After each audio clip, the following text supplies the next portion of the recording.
so glad to have with us this evening Dr. Rajkumar. He is an MD and a PhD in Ayurveda. He's the co-pioneer of Sibiba, which is science-based, evidence-based Ayurveda. Welcome, sir. Thank you. Once again, we are coming in Zoom, and I'm also very happy to join you all. It is indeed our pleasure, sir. Thank you, by God's blessing. Yes. Yeah. So, sir, liver is the second largest organ in the body. So what are the functions of the liver? Well, like heart, it's one of the important organs in our body. Mm-hmm. It has got so many functions. It helps in digestion. It helps in all metabolic activities. It's the center for metabolism, or glucose metabolism, cholesterol metabolism, triglycerides, all fats, and it helps in maintaining the homeostasis of nutrition. So nutrition supply wherever is needed, whenever is needed, it is regulated by liver, which produces certain proteins. So it's the main center for metabolism, like glucose, cholesterol, protein synthesis. So proteins are needed in many activities, like in hemoglobin, there is a protein. So it is needed for oxygen circulation. Wherever oxygen is needed, it is taken by hemoglobin, which is present in blood. And nutrition supply, and it's responsible for the coagulation proteins, the proteins which help in blood clotting. So it is having varied activities, varied functions, which helps in different system functioning, or it is the basis for all system functioning, like for innate immunity also. When microbial agent enters our body, it produces a protein called C-reactive protein. So it helps in innate immunity, just like antibodies. So it's like immunoglobulins. So it's also having action in immune regulation also. Also, it helps in detoxification. Whatever in the food, or whenever a potent toxic substance enters our body, it will be detoxified by liver. So actually, whatever food is consumed, it is taken to liver for detoxification first, and later the blood is kept purified, or purification of blood is done by an antioxidant activity. So this pigmental activities like urine and stool are given color by pigmental activities. All these are happening in liver. So heart is the center for circulation and nutrition supply. But liver is the center of metabolism, so which is equally important. But unlike heart diseases, patients won't die immediately, but it reduces the lifespan. So it will affect the Ayur Arogya Saukya. It affects the long, happy, healthy life will be affected. It will be affecting one's appearance, his beauty, his immune strength, so his luster, skin luster, and also it takes parts in immunity. So it is most important is it's the center of metabolism. So metabolism, without metabolism, there is no activity in the body. So it is one of the most important organs in our body, just like heart. The only thing, it reduces lifespan, and heart attack will definitely produce sudden death. That is the difference. And sir, how does liver health impact other diseases? That's what. So it's helping metabolism in all systems. So it's homeostasis is not functioning of one organ or one system alone. So all systems are functioning in tandem, in a synergistic manner, in apt manner. When they are functioning, that results in homeostasis. So liver helps in metabolism of nutrition supply. If it is affected, it can result in deposition of our cholesterol and triglycerides on the vessel wall, resulting in atherosclerosis, or that can result in heart attack, brain attack. So it can occlude the circulation to the vital organs. or it can produce coagulation disorders like blood clotting will be affected. If liver is affected, albumin production is reduced. Albumin is a protein that's present in blood which retains like a sponge. It retains water in circulation. So if albumin is less, that can produce swelling all over the body. Inflammation, the first line of attack is by innate immunity, that will be affected. Pigmental activities, detoxifying activities. So when toxins increase in blood, it can affect brain also. So it can produce encephalopathy like manifestations also. So it is not just that's manifesting in digestive system. In digestive system also, it is producing several effects, including there is a circulation, portal circulation, which happens in abdomen. And this portal circulation is connected with systemic circulation. So liver disease can manifest as varices. Varices means vomiting of blood. So liver disease can also produce intestinal manifestation or GIT manifestation, gastrointestinal tract manifestations like blood vomiting, esophageal varices, or hemorrhoids. It can produce bile mass or hemorrhoids and many other intestinal manifestations. So it will be having its effect imparted on all systems of the body, and it maintains the homeostasis, especially homeostasis of metabolism, homeostasis of circulation, homeostasis of nutrition supply, homeostasis of even immunity. So all these are, and detoxifying activities, which is very much needed for our body. Whatever food we are consuming and what all toxins are there, everything is detoxified in the liver. So liver itself can develop dysfunction because of increased toxicity. Just like there is a saying in Malayalam that Kurundoti ki vadam. Kurundoti is bela. It's a herb which is used for the treatment of Vata Roga. So if Kurundoti or bela itself gets that Vata Roga, like it's like that. It's like that toxins getting accumulated in liver is another manifestation of liver disease. Or jaundice develops whenever there is accumulation of toxins, or this pigmental activities, proper transformation is not happening. Such manifestation results in jaundice-like features, symptoms. Yeah. So, sir, the most common disease that we've seen in disease, it is found that fatty liver is the most common liver disease, and it has grades 1, 2, and 3. So if you could throw some light on that, please. Actually, liver, whatever we consume, it is not directly going to the tissues or cells. The liver is the center for the production of cholesterol, triglyceride, and other fats. So it is not dietary cholesterol.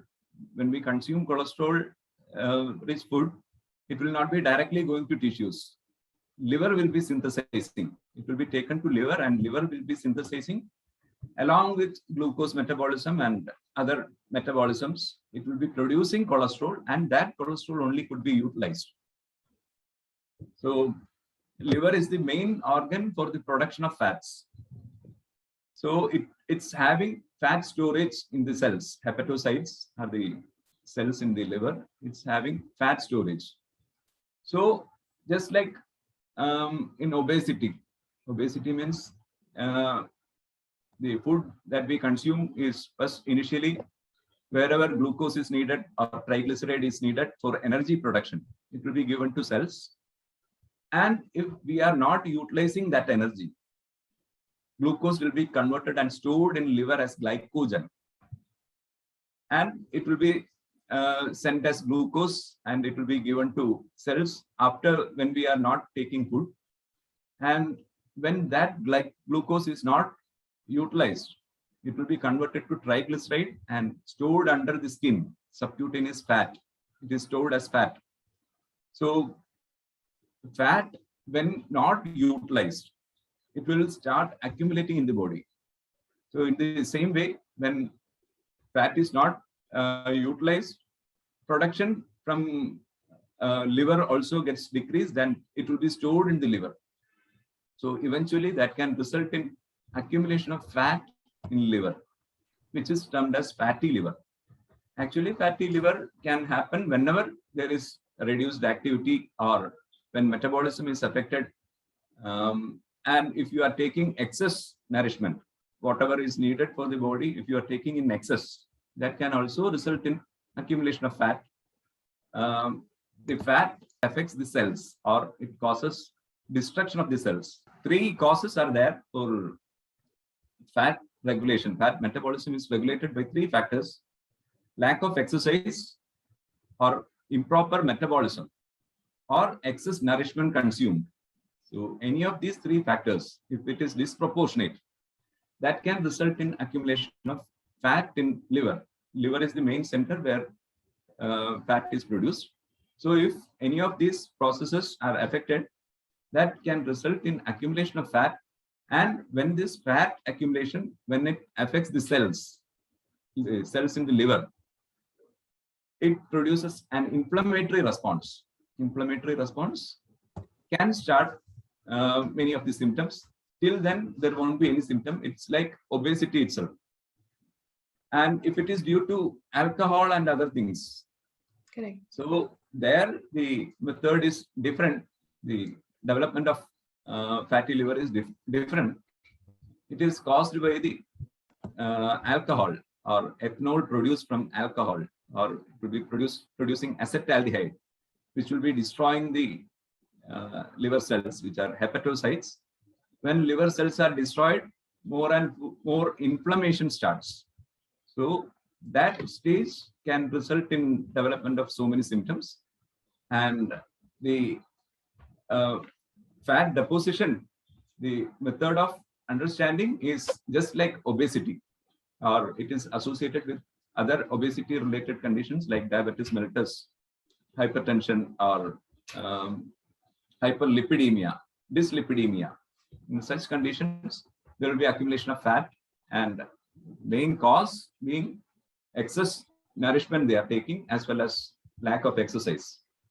And in alcoholic individuals, it is the main cause is alcohol itself, or the ethanol or acetaldehyde produced from alcohol. Correct. So, sir, what is the difference between fatty liver 1, 2, and 3? And what type of food should a person, depending on the grade of fatty liver that they have, what is the kind of food that they should be taking? Once the disease process starts, a patient has the same patient, irrespective of the grades, or grade 1, 2, and 3 are mild, moderate, and severe. But once the disease process starts, the management or the treatment principle that should be adopted is according to the pathology one is having. It's not like for fatty liver, this is the medicine, or this is the in different individuals, homeostasis is maintained in different ways. All of them are not identical. They are having different phenotype, different habituations, different immune status, different diseases. They are managing in different ways. Their exercise is different. Their food habits, everything is different. So their production of or generating homeostasis is different from each other. So they are all having a unique environment and unique circumstances with which their body is functioning. So it's not common to all. So common thing what we can say is one has to practice exercise regularly. One has to maintain his metabolic status properly, and according to one's metabolic status, one has to consume food, and they have to do exercise as well as the food consumption should be regulated in a proportionate manner. What are the causes that lead to gallbladder stones? Gallbladder stone is again, it's needed for the digestion of fat. Fat is emulsified by bile. Bile is the product secreted from liver. So bilirubin is byproduct of hemoglobin. When RBCs, red blood cells, when get destroyed, the heme part, from heme part, biliverdin, one pigment is produced. Biliverdin is converted to bilirubin. which is taken to liver. It is it's a toxic form of bilirubin, and it will be converted to, it will be detoxified, or it will be made water soluble, and it will be stored in gallbladder. So before reaching the intestine, it will be stored in gallbladder. So gallbladder stones happen mostly because of cholesterol. So it contains, this bile contains cholesterol, many bile acids, and this bilirubin pigment is also present. And this, if enzymatic activity in the bile is reduced, that can result in crystallization of cholesterol. Cholesterol is present in bile, and bile is needed for emulsification of fat, and bile contains cholesterol. And if enzymes for liquefying this cholesterol is less in the bile, it can result in crystallization of cholesterol, and that cholesterol can develop as stones. So most of the stones developing in gallbladder is cholesterol crystals, cholesterol stones. So the treatment principle is to increase the bile acid activity and to make the movement correct. Sometimes the gallbladder, from gallbladder, the bile secretion and movement of this bile will be affected. So we can increase the movement, as well as we can increase the bile acid activity in the gallbladder. So we have the treatment principle like Deepana and Anulomana. So Deepana is increasing the acidic activity in the bile, as well as facilitate its movement towards the intestine. We have got treatment principles for that, and it has to be managed with that only. And bilirubin alone can produce also these stones, which is not that much common. The commonest form is cholesterol stones or cholesterol crystals, and later becoming gallbladder stones. Okay. So it is not to be surgically managed. There are certain treatment principles. So because of these factors, it is developing, and the treatment principle with which it can be corrected is also mentioned in our science. Okay. So we are doing that. Yeah. So with science-based, evidence-based Ayurveda, we can get them out of the gallbladder without a surgical procedure being carried out. Science-based, evidence-based Ayurveda is not something new from this. It is a methodology which can be adopted by all. And it is the true scientific principles which we are adopting to identify a disease, as well as identify the status of the patient, identify which medicine is to be used in which dose, and how to administer to attain the cure of the disease is SBEBA. So SBEBA has identified this condition in its, from the science itself, in a precise manner, and the treatment principle that what I told, we facilitate the movement of the bile, as well as activate the enzymes to prevent the crystallization of cholesterol. So it is not that which is to be removed from the body. You just need to reverse that pathology, like making the bile acid action in that bile, as well as facilitate the movement. It's very simple, but the patient has to follow strictly certain things. Implicit obedience is needed to reverse that pathology. Correct. But it is not a surgical thing as per Ayurvedic SBEBA. It is not a surgical thing, and it can be reversed also.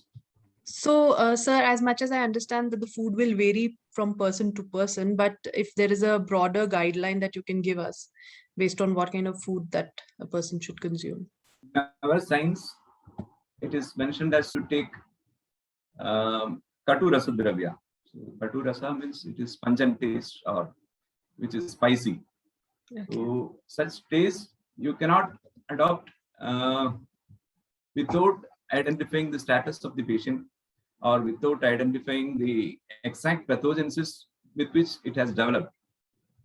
So if somebody takes pungent taste without considering the pathogenesis, it can result in some other disease condition, or all pungent tastes or all spicy things cannot be used in such conditions. There are many specific things which are mentioned, like a radish juice can be given, or horse gram. Horse gram can be made as soup. But there are many contraindications. If inflammation is present, you cannot use this horse gram and other things which are having sour taste or fermented food. Such things cannot be used. As ideal condition in science, it is mentioned that you can use horse gram. But when we consider the patient or consider the patient status, it is very important to identify the pathology in that patient itself, and we have to adopt all these things. Anyway, that which facilitates the movement has to be continuously used, and as well as it should be like last time also I think I have mentioned that you can use coriander and dry ginger mixture that facilitates the enzymatic activity, as well as it can make the movements correct. Finally, this movement of this bile is to be corrected, that's all. Or it's not an external thing that is producing the disease. It is just the lack of acids in the bile, which is causing the crystallization of cholesterol, and lack of movement of bile to the duodenum or small intestine. So we just need to activate those enzymes as well as facilitate its movement. So that itself can, we have done in so many cases, and the patient has to undergo strict diet and other things. So water, which I can suggest, is dry ginger and coriander water, which in that mixture you can take that water so that the movement is corrected, as well as to a level the acidic activity or enzymatic activity in the bile can be modulated. So this should be taken on an empty stomach? No, this is water. No. So water, whenever they feel thirsty, they have to drink this water only. This water only. Okay. They cannot take the RO water or unboiled water. So in a disease status, if you take unboiled water also, that can cause so many problems. It is mentioned in science very strictly that anavasthita doshagnir vyati kshina balasya cha. Whenever homeostasis is disturbed, anavasthita doshagnir vyati kshina balasya cha. After a disease or in convalescent period of a disease, or when strength is reduced, now alpam apyama mudagam, even a small quantity of amamudagam, it is not wholesome, it is not beneficial. It can cause all the three dosha dushti, or it can very much impair the homeostatic mechanism. So that is very important, because Ayurveda or SBEBA helps to identify each and every thing what one consumes, like food regimen or even water.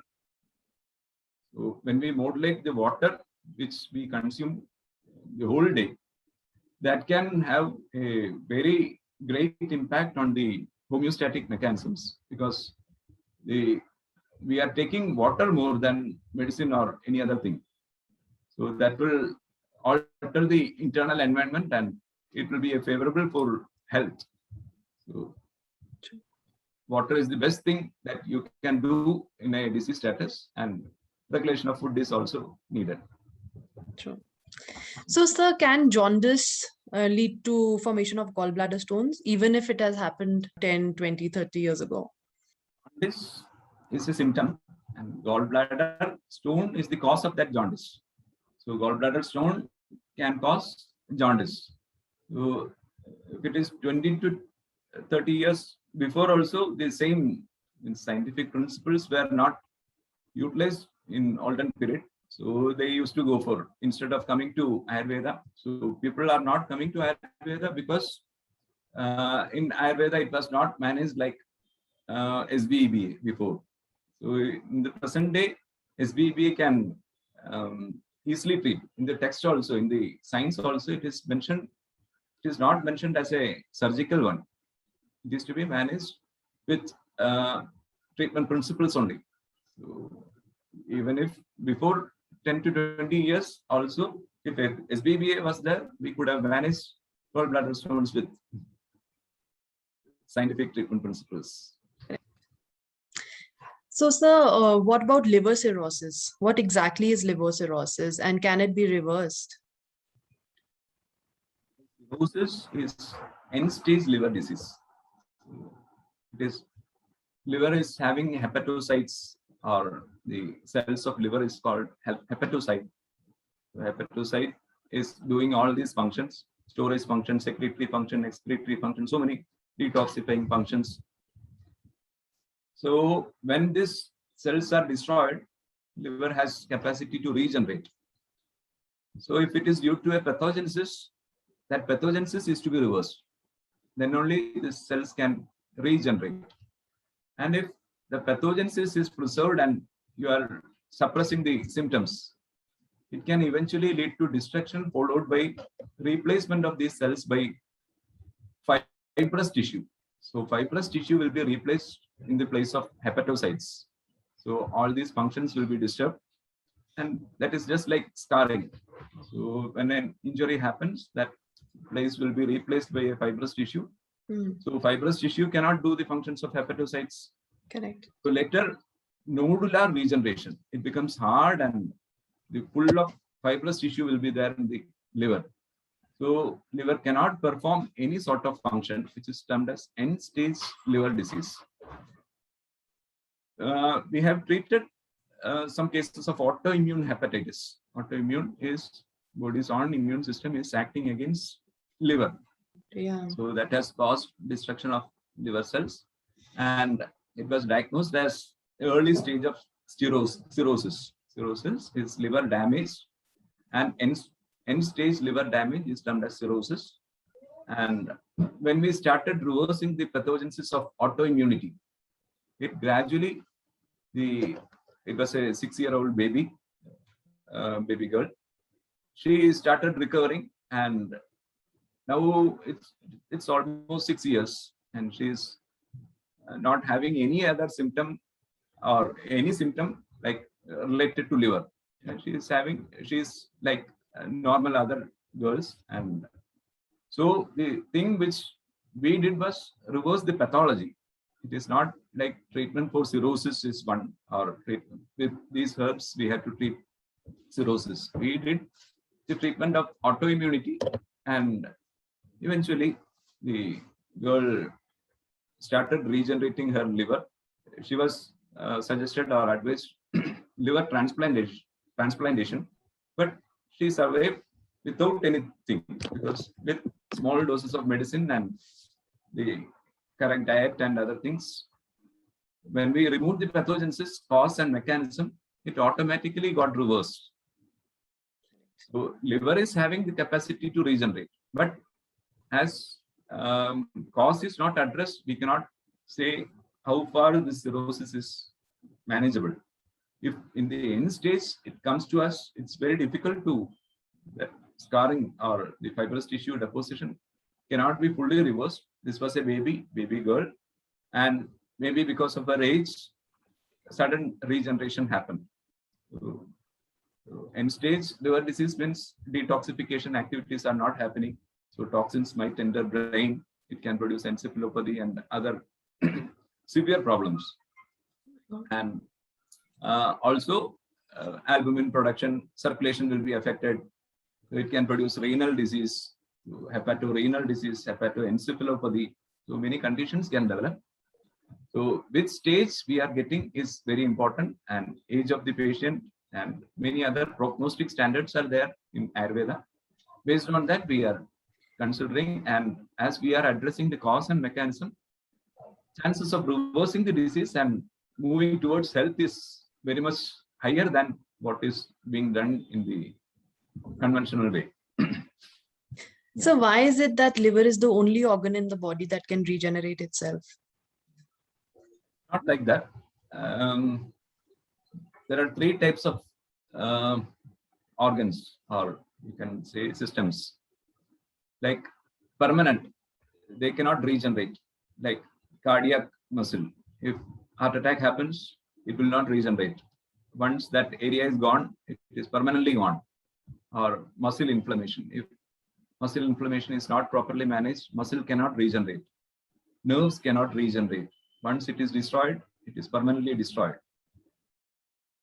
Second type is which are continuously dividing, like epithelial cells, skin. Skin is daily, it is always regenerating. Mucous membrane, so it is always regenerating.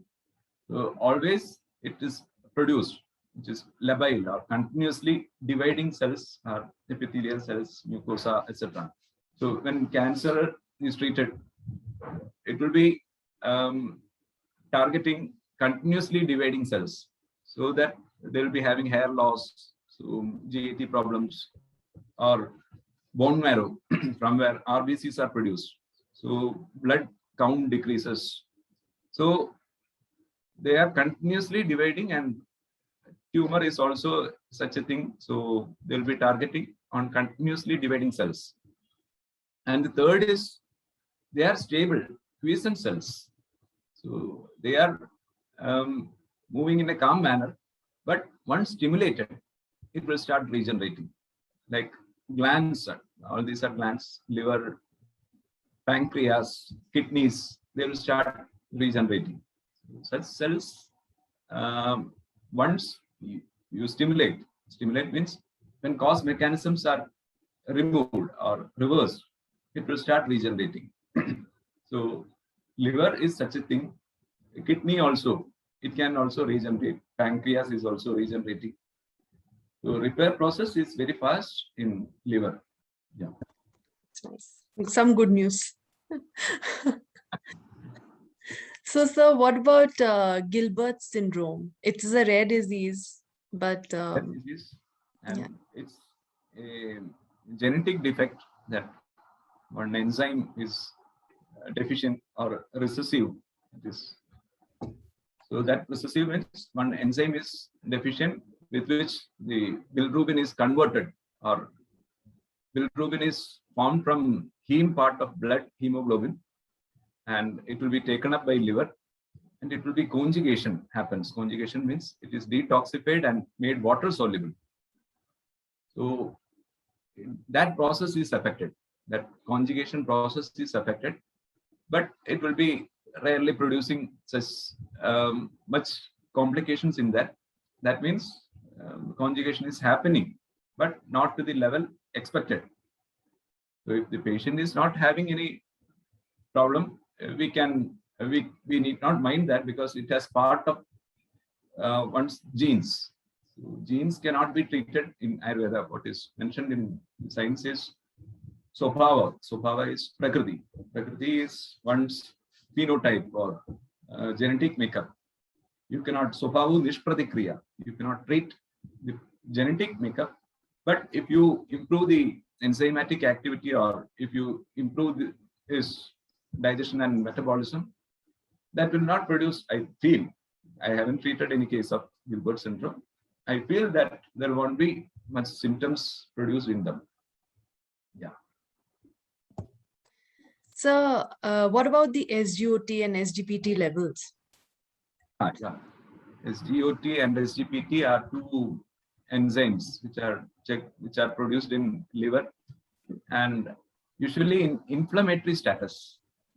This is getting leaked. It is not secreted by liver. It's getting leaked. So especially SGPT or aminotransferase. It is termed as alanine aminotransferase, ALT, which is mostly related with liver. It gets increased. So in viral infections like viral hepatitis or any sort of inflammation when happens, if it is alcoholic liver disease also, if it is fatty liver also, when it produces a destructive change or when it produces an injury to liver, immediately inflammation starts. When inflammation starts, it will be leaking into the blood. So we can identify the inflammatory status of liver by assessing SGOT and SGPT. So once inflammation subsides, so it's a marker of inflammation in liver, we can identify that. So we usually check, as most of the patients are coming after taking modern medicine and Western drugs. So there will be so much toxins in them.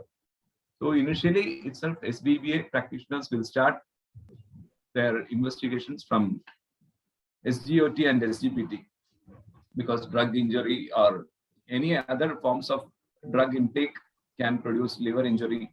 And if inflammatory status is present also, that can cause injury followed by inflammation, necro-inflammatory conditions, which causes death of hepatocytes, which destroys hepatocytes.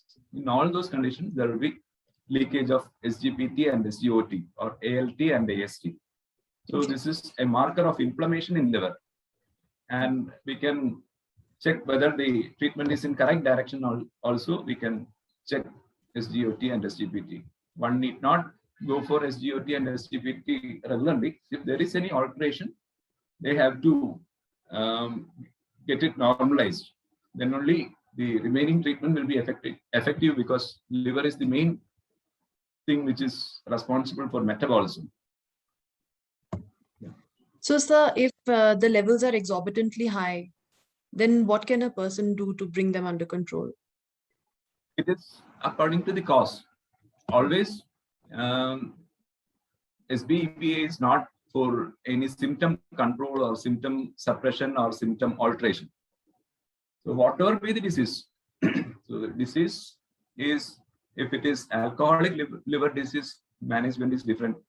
If it is fatty liver disease by obesity and other factors, the management is different. If it is by toxins getting accumulated, then it is entirely different from what we have been doing. So toxins are to be neutralized. It cannot be metabolized at many instances. And alcohol-induced liver injury is to be managed in another way. Means it will be affecting the most purest form of nourishment, which is termed as ojas in our science. So as it is affecting ojas, the management is entirely different. As it is fatty liver, the management is again entirely different. Like obesity management is not specifically for liver. It will be, we'll be using ruksha medicines, or that which causes drying up or increasing metabolism or increasing scrapping off from channels. So such medicines will be used. So it is not one medicine and one disease condition or symptom. So identifying the cause and reversing the mechanism or pathology is the most apt way. Otherwise, just like modern science, Ayurveda will also be like symptom suppression. It is not possible to suppress symptoms also, because when cause and mechanisms are present in a body, you cannot suppress the symptoms. And it's not fair also. It is cheating the patient. The patient is not knowing the symptom. That doesn't mean that cause and mechanisms are not there. Cause and mechanisms are active and disease is progressing also. So each and every condition is different. Yeah. So what are the symptoms that one should look out for to realize that one may be having a liver disease? Which system is affected is important. So initially, in a fatty liver, there will be reduced digestion, or more than that, movements will be affected, motility will be affected. So there can be acid reflux. Acid reflux, everybody is complaining of acid reflux nowadays. Acid reflux is not increased acid secretion or acid production. It is motility is affected and acid is moving up. Actually, it should not be going to esophagus from stomach. But in this condition, acid reflux from stomach, it is going to esophagus, which is termed as GERD, gastroesophageal reflux disease. Acid reflux will produce heartburn-like symptoms. So that is because of decreased motility. So that can develop. So decreased motility or peristaltic movements of GAT can happen. And the medicines that are taken to suppress acidity can again increase liver disease. So People having acid reflux will be taking acid to neutralize acid. They'll be taking Western drugs. That can cause liver disease. So liver disease might be producing this acid reflux. The correct management of acid reflux, if done, that can normalize liver also, or it will make the metabolism proper in liver, and that can, according to the disease, they can develop abdominal pain. If it is bilirubin is transformation is affected or jaundice develops, they will be having reduced digestion, reduced metabolism, decreased appetite. When movement is decreased, the food will undergo fermentation. Apachyamanam shuktatvam yatyannam visharupadam, and more toxins can be produced.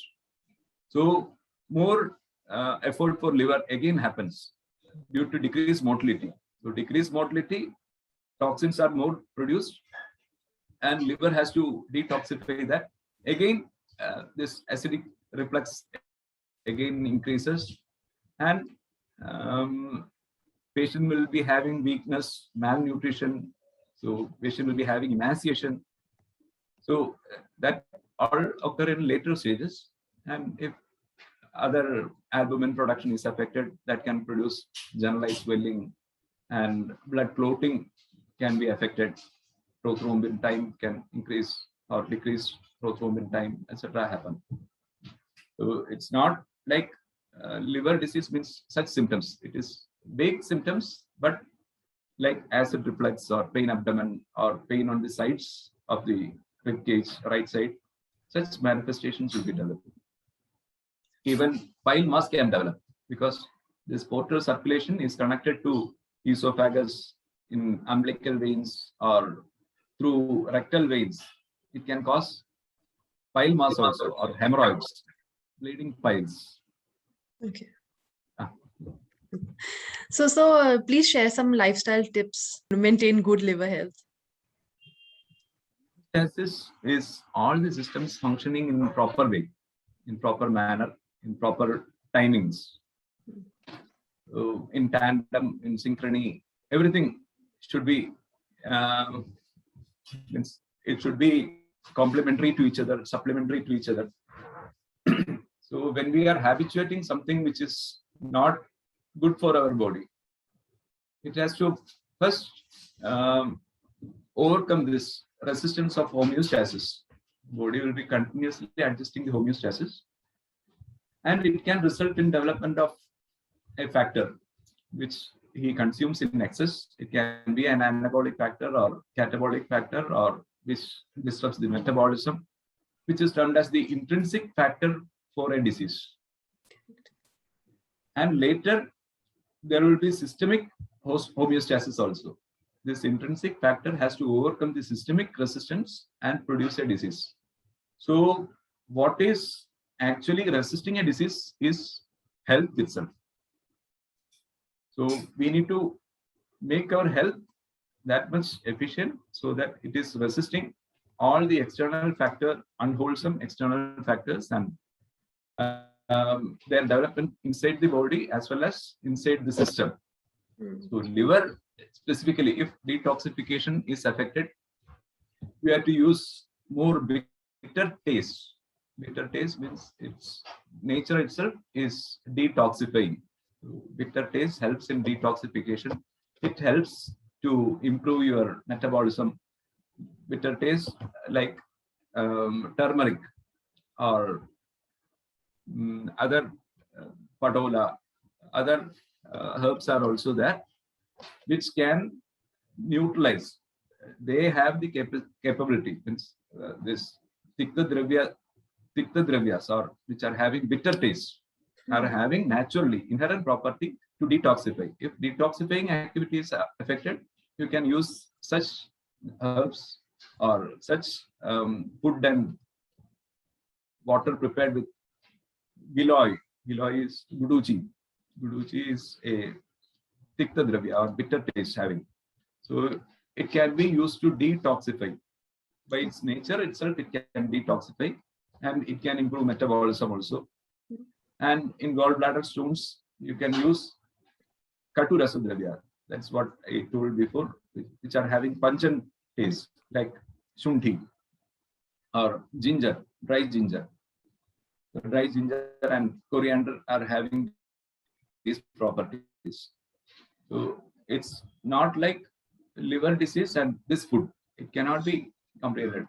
Many drugs are having innate property to detoxify, like buttermilk is having. But in a disease condition, you cannot use buttermilk because it is having fermented things or it's undergoing fermentation. Fermentation again causes injury to liver.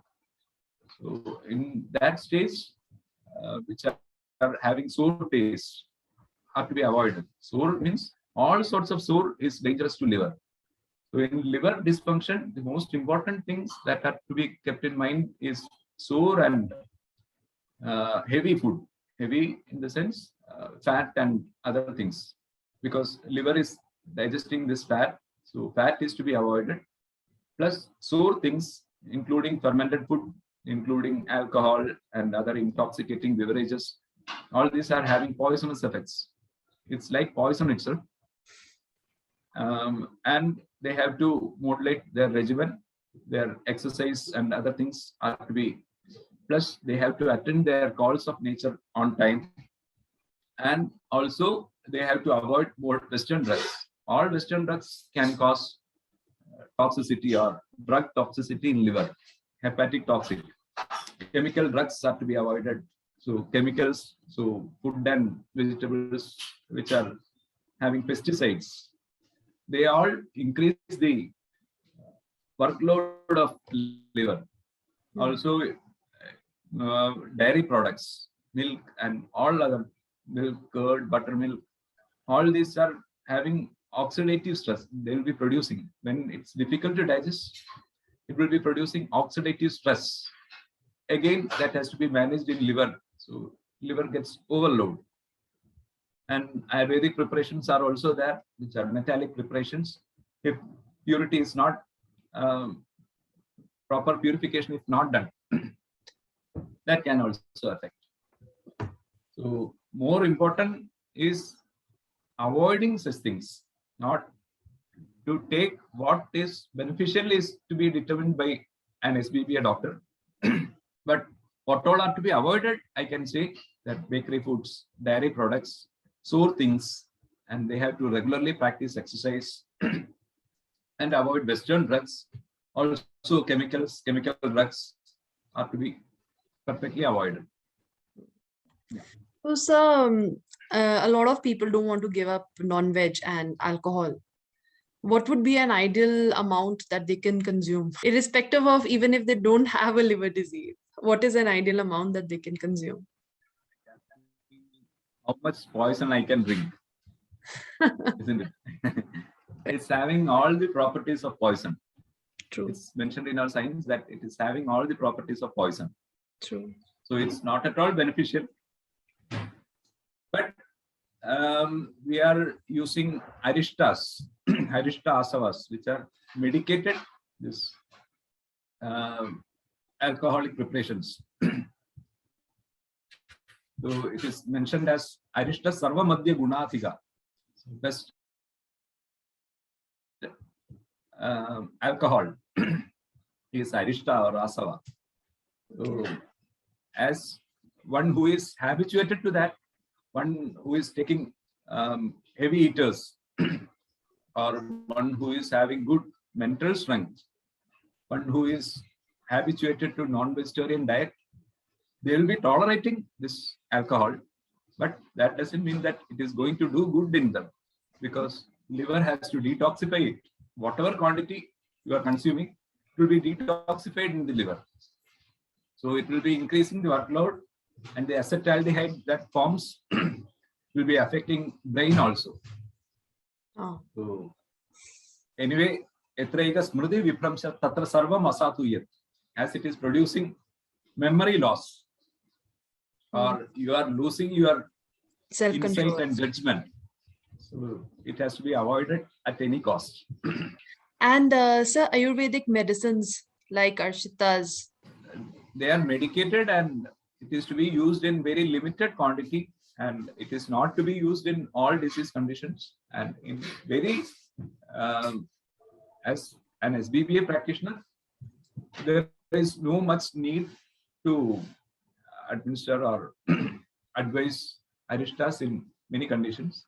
In very rare conditions, only we need to give Aristas or Asavas.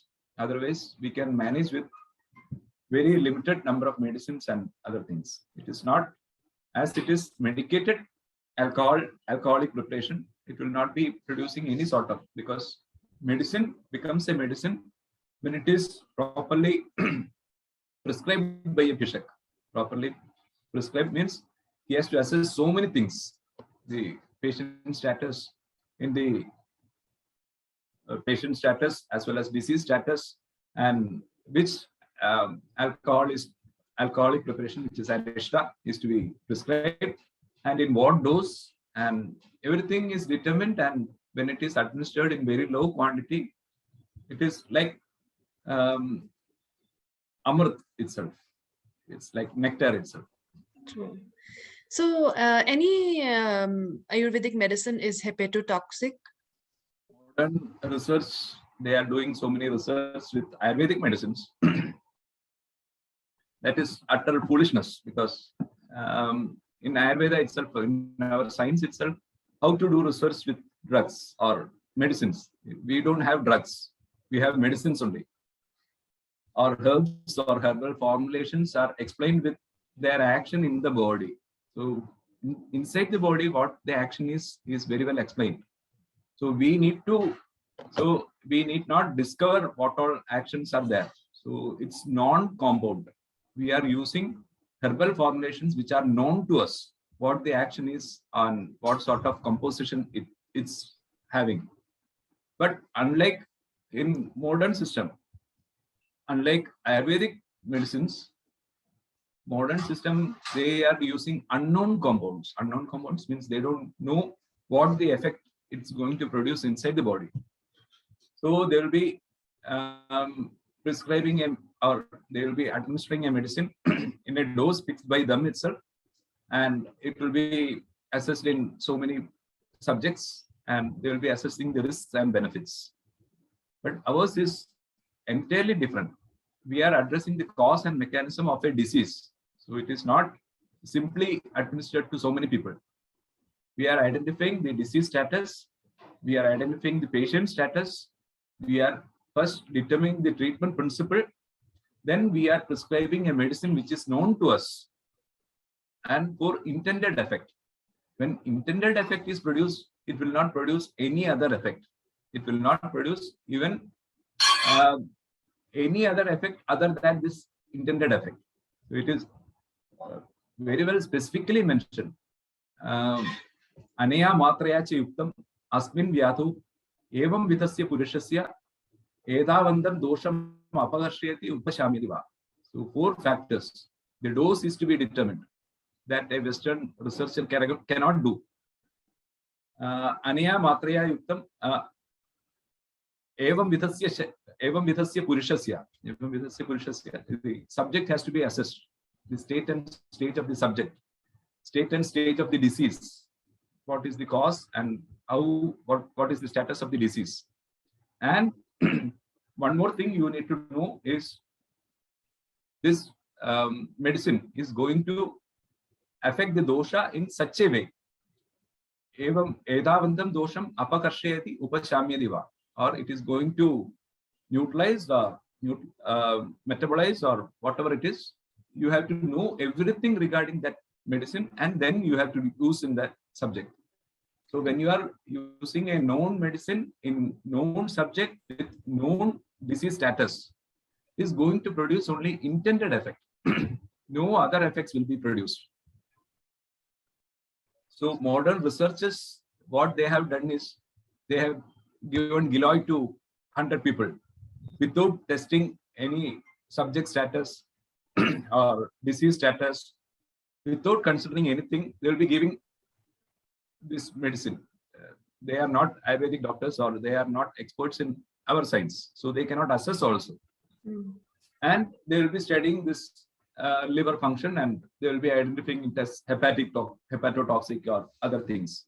That is utter foolishness, and it cannot be made mandatory to be followed by Ayurvedic physicians. What they discover, it is for them only.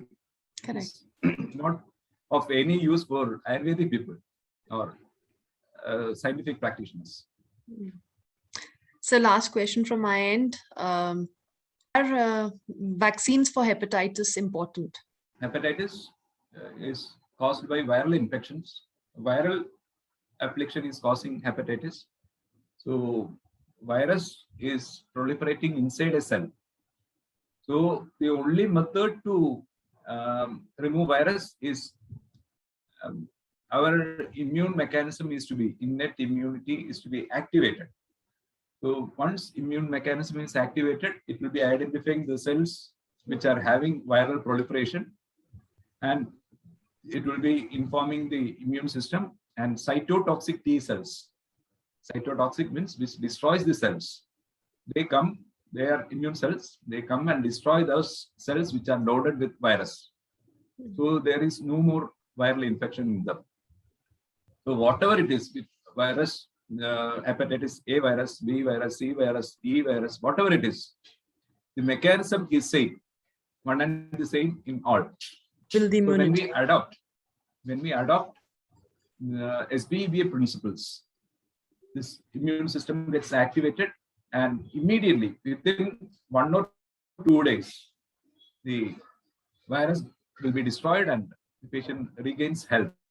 So for an SBEBA practitioner, hepatitis vaccine is not needed, and vaccine is an artificial method. So always Ayurveda prefers, or Ayurveda suggests, natural methods to attain health, and innate immunity activation is the best method that body can, what we are doing to the body is activation of immune mechanism so that it can resist other viral infections or all other infections that are going to happen in future. So our immune system is made very strong by this method. So more than vaccine, Ayurvedic methods or SBEBA methods will be more powerful, according to me. Yeah. Perfect. So we'll take up the questions. If you have any more questions, please post them on the chat and I'll be taking them up with sir. So the first question is, I have more bilirubin. If you could please throw some light on this. Bilirubin is a thing secreted from liver. So what causes excess bilirubin is very important. I told you that it is produced from heme part of hemoglobin. So heme part, if more RBCs are getting destroyed, it can also produce excess bilirubin in blood. And if liver is not taking up, that can also cause increased bilirubin. If any inflammatory process is happening in liver, that can also cause increased bilirubin. If gallbladder stones are obstructing or its movements are affected, then also this moves back to blood again. This bilirubin will be moving back to blood. So what caused this increased bilirubin? So blood values are only the final effects of this cause mechanism. It is not blood values, this treatment, or for this is this treatment. So disease treatment or blood value treatment is not for Ayurveda. That is symptom suppression. When we are doing, we just need to know what is happening or what all are the lab values. We have to assess in the patient what all are the causes behind that. What mechanism has caused this? If it is fatty liver, the treatment principle is entirely different. Correct. If it is due to drug toxicity, it is again different. So based on the cause, we are deciding the treatment principle to reverse the cause and mechanism. The extrinsic causes we can identify with the intrinsic cause, and the mechanism can be reversed. So it is not the treatment for bilirubin, it is for underlying cause we are treating. Sure. How to detoxify the liver, and is non-veg food good for the liver? Actually, non-veg, it is not the food that alone determines. That is what I told before, that anavastita doshatyar vyati kshirna balasya. Even small amount of unboiled water itself can be dangerous. So it is not the water that is determining. The body status is determining whether he can take that or not. If his digestive power is very good, if he is habituated to such foods, and the nature of his body, his nature of his immune activities, based on all these things, means along with what all appetites he is taking, and what is his appetite status or hunger status or metabolic status, based on all these things, we can comment on that. Otherwise, if you say that this is good for this thing, that will be, if it is not properly digested, it can produce oxidative stress and more toxins will be produced, and it will affect the detoxifying function of liver. Everything based on both these things, what we are consuming and what is the status of the body. Only based on these two, we can comment on any of these things. Naturally, there are certain things which can detoxify, like buttermilk, which I told, or curry leaves, which can detoxify. Turmeric can detoxify. But in what stage, how, and when you are administering those things are very important. In a disease status, everything is different. It is not healthy status. When homeostasis is affected, even a small quantity of unboiled water can cause so much problem. And if it is healthy status, whatever you take, you won't get any sort of discomfort. Correct. Can fatty liver caused by alcohol be reversed? Extent of damage it has produced, we have to assess. So there are certain tests like GGT. And many other, you can do scanning and find out. So if so much destruction has happened and other functions of liver is affected, if it is this fatty liver only, it is okay, we can manage. And if it has produced hepatitis and other dysfunctions, it becomes difficult. And if it has escalated to cirrhosis, it becomes impossible, because the total liver damage has happened and so many problems are together, like renal problems or swelling all over the body, coagulation problems, pigmentation problems, skin manifestations will be there. So all these problems, when comes together, it becomes impossible to manage. In the initial stage, it's very easy, but de-addiction is more important. We have to counsel, and he has to realize that this is the cause of the disease, and he has to abandon that. What kind of exercise is good? Yoga, cardio, or strength training? Always aerobic exercises are best, because it increases circulation all over the body, and finally you have to sweat. Sweat means all the channels have opened. So when you are having fever and when it subsides, you'll be sweating. That sweating is in the natural way, not by taking paracetamol. When you sweat, all the channels are getting clear. So future cholesterol deposition or other things, or future infection, all these chances are getting reduced. So like that, the same way, when you are doing aerobic exercise, that too in empty stomach itself, you have to do. Empty stomach means after attending your calls of nature, before breakfast, your energy level will be high and you can do exercise up to according to your stamina, and that too aerobic exercise with which your circulation all over the body gets improved, like climbing stairs or jumping or jogging. Such activities are best. Sir, you mentioned about dry ginger and dry coriander. Could you please clarify how those have to be taken? Combination mentioned in our science itself, so which normalizes the circulation and excretion. So actually, we decided, or we after research, we have developed this combination that it can be used in 1:3 ratio. 1 dry ginger and 3 parts coriander. So 1:3 ratio will be apt. And according to the condition also, if more ginger, more kadurasa need is there, we can make the ratio to 1:2 also. Okay. Yeah. But in a hot place, is it good to take dry ginger powder during the summers? Actually, it's not the climate that decides finally. When you are in healthy condition, that can be avoided, and only this dhaniak or coriander can alone be used. But when you are having a disease state, the whole body's homeostatic mechanism will be affected. Correct. So whatever you take, it will be affecting this causative factor only, not to any other. Its target will be on the causative factor.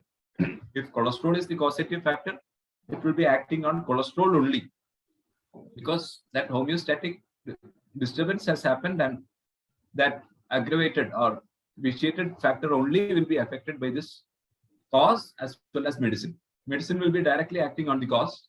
If you consume cause will be affecting the intrinsic cause itself.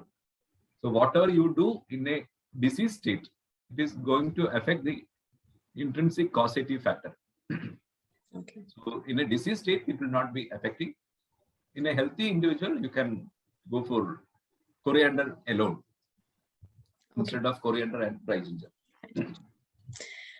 So somebody is asking for the Ayurvedic medicine formula for good metabolism and liver health. Not by medicine that is to be done. It has to be done with exercise itself. You can, according to your body status, you can take dry ginger and coriander or Giloy water, or which can be used daily. You cannot use herbs like tulsi. Tulsi is having very high potency, and it can cause bleeding disorders and other things. And best is doing exercise. It's mentioned in our science that we are doing so many panchakarma like Vamana, Virechana, Basti to remove doshas from the body, or intrinsic causative doshas from the body.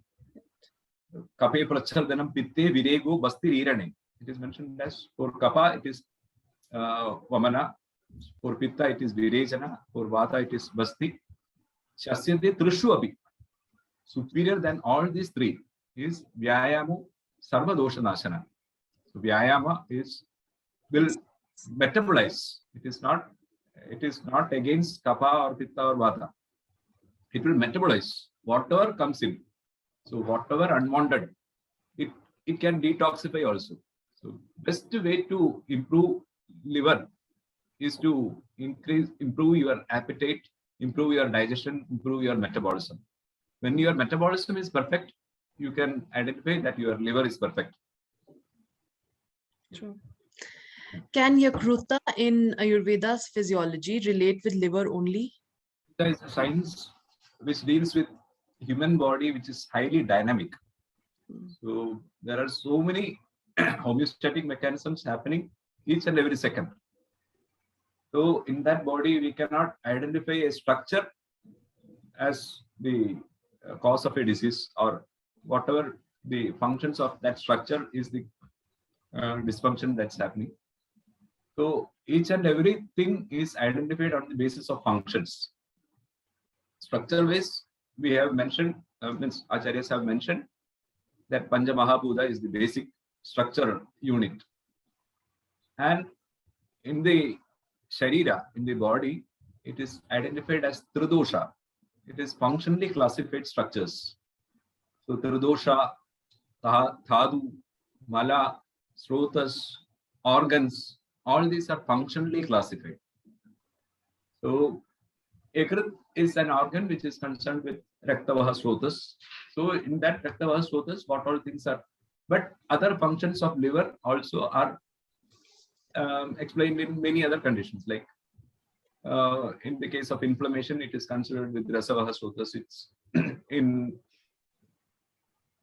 big mental activities, it's considered in Raktavaha Srotas.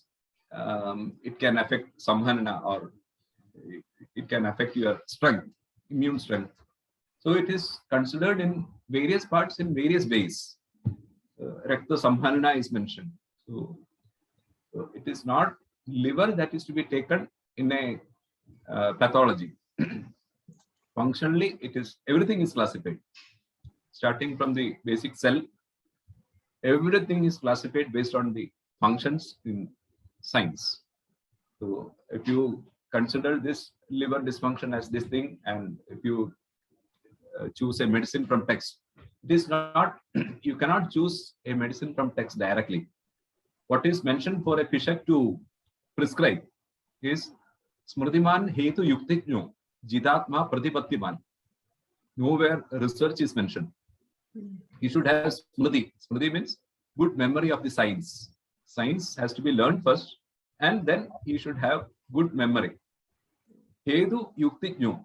He has to first identify the cause, and he has to estimate the treatment principle with which it has to be reversed.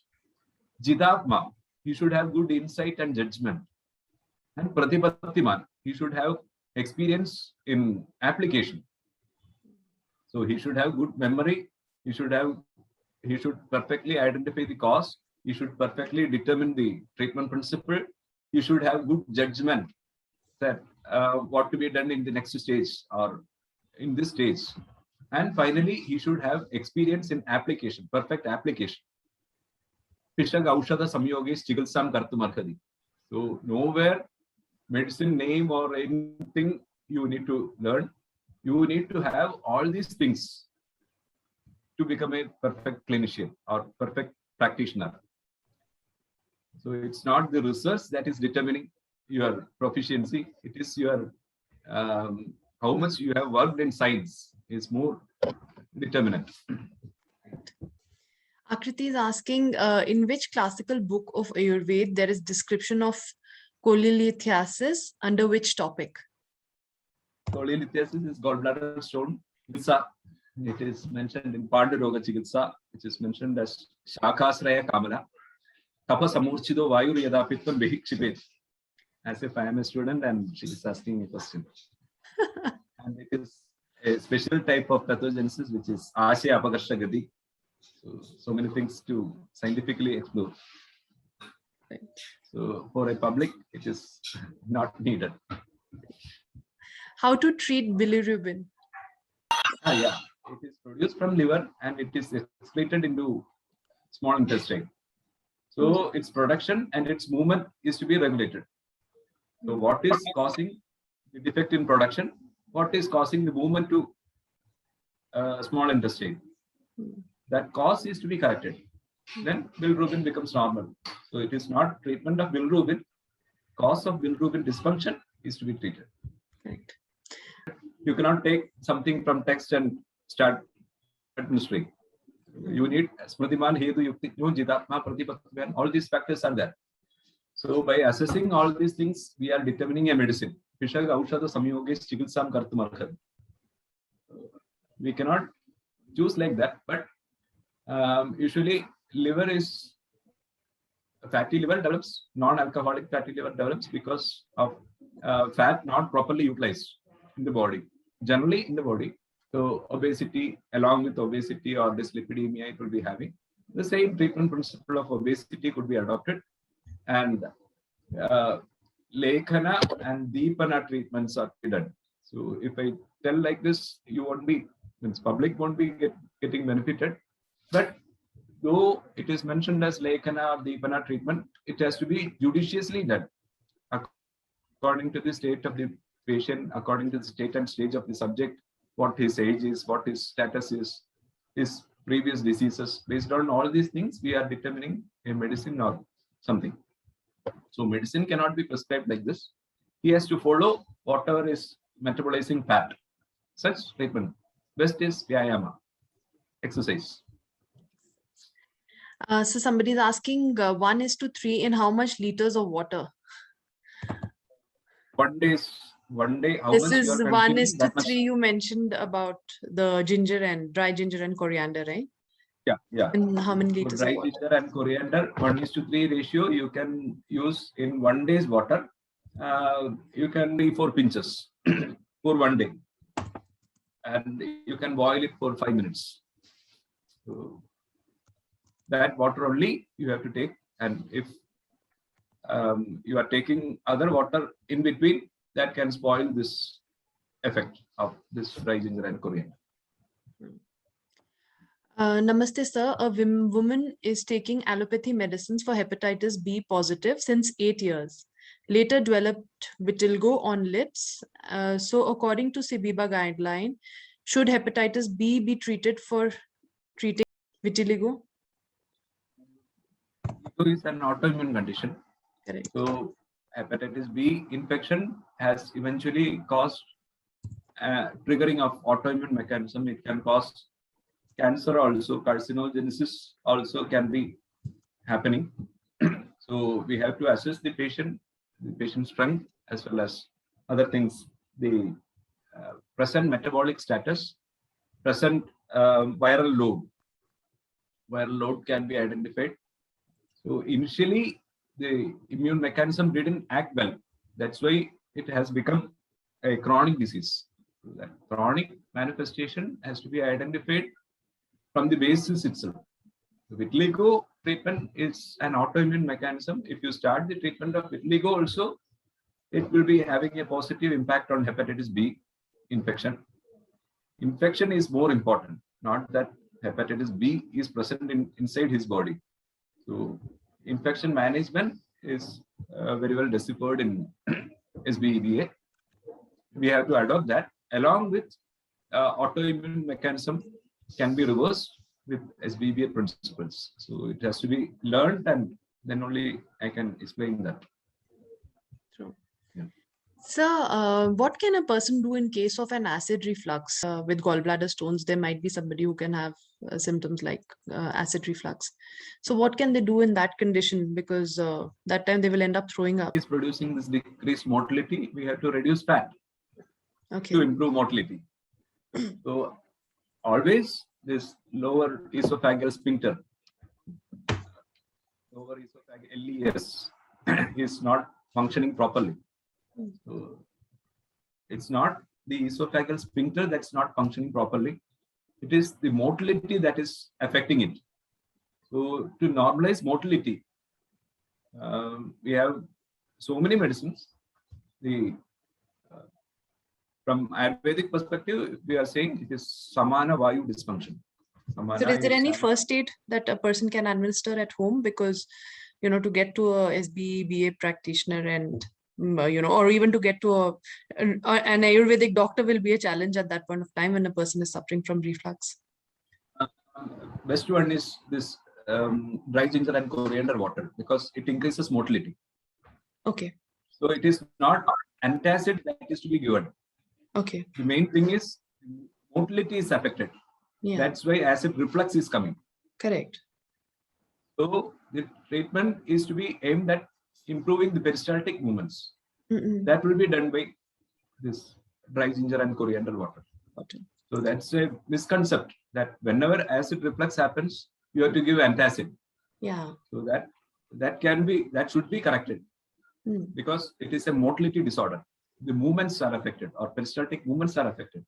So improving peristaltic movement is correcting this acid reflux. And so how many days can a person take this ginger and coriander water? Can be habituated throughout one's life.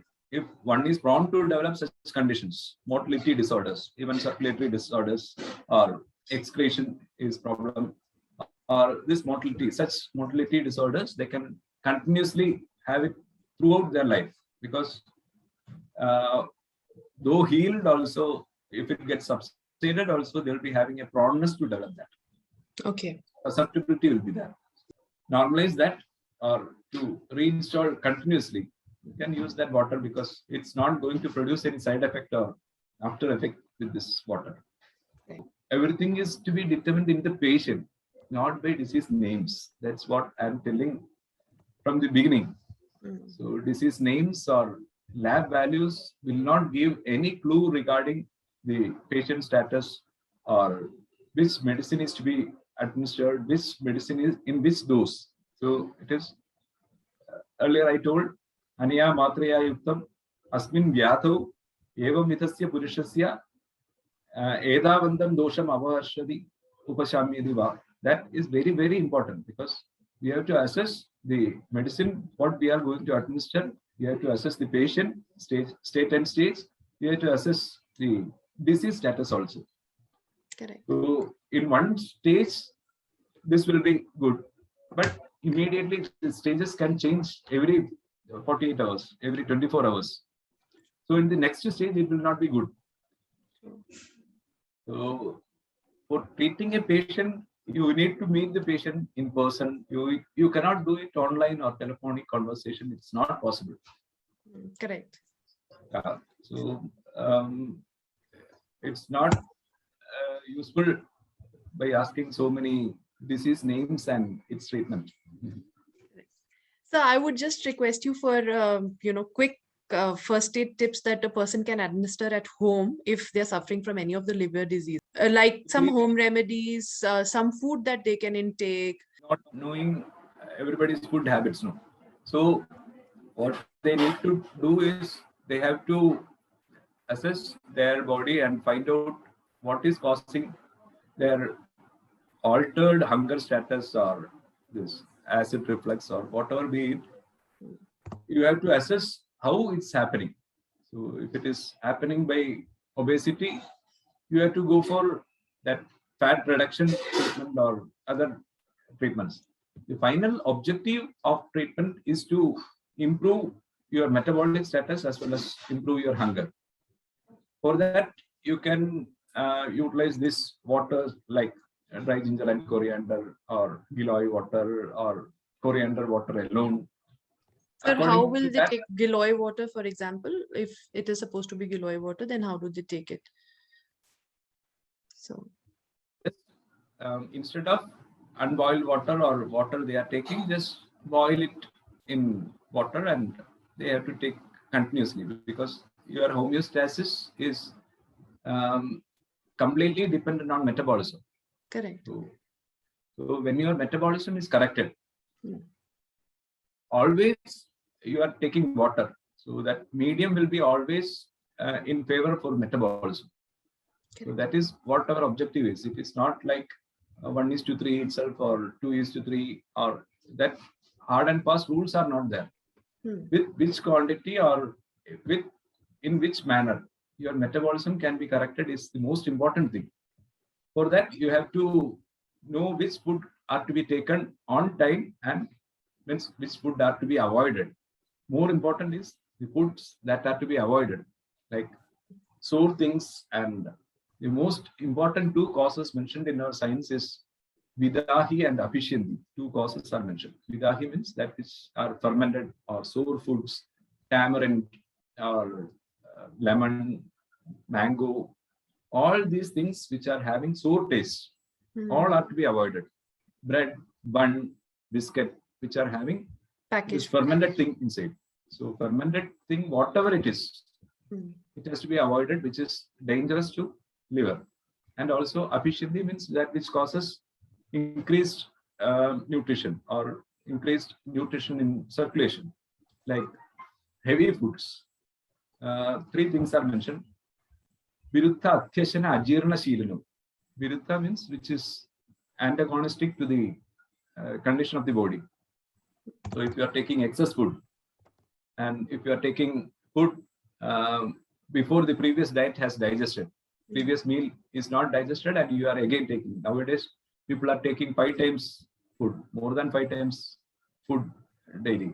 Like morning with tea itself, they will be taking rusk or something, then having breakfast, then in between lightly they will be taking vada and some other things, and for lunch they will be having heavy lunch, and in between before by evening they will be having another snack, and night. So all these are causing so much oxidative stress to liver.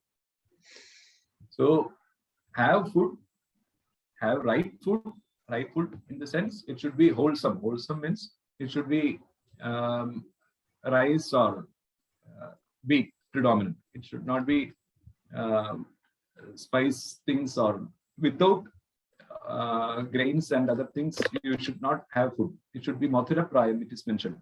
Mathura Prayam means which is predominantly wheat or rice or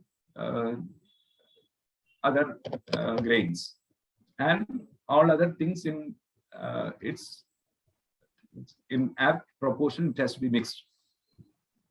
And whenever hunger appears and the digestion is to be checked whether it was proper or not.